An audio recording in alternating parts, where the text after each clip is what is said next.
Hey friends, and welcome back to my channel. This video is all of fixing the issue with your hard disk or your pen drive. You got an error, the file or directory is corrupted and unreadable while opening it. So without wasting time, let's go ahead and directly proceed with the resolution. First of all, click on Start menu, type CMD and you need to choose the option Run as Administrator. Now here, you need to type in a command chkdsk /f /r space the letter of the drive that is giving you the error.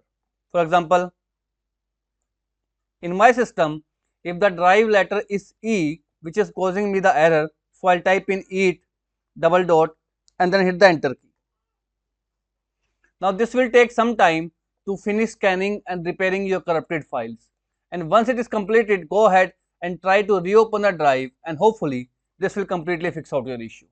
Now if this method failed to work out, in second step, you need to open up a web browser and download a tool with the name Easy US Partition Master. Simply download its free version into your system.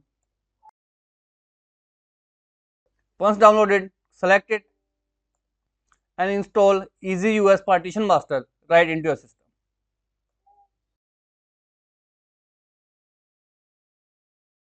Now hit the done option. Now right over here from the left pane, click on built-in toolkits. Now select the option check file system. Now again from a drop down list, choose the drive that is giving you the error.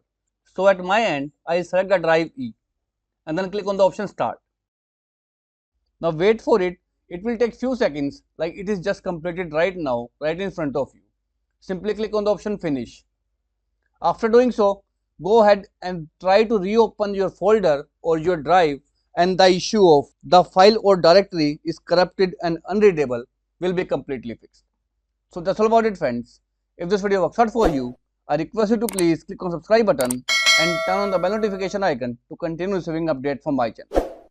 Thank you so much friends. Thank you for watching.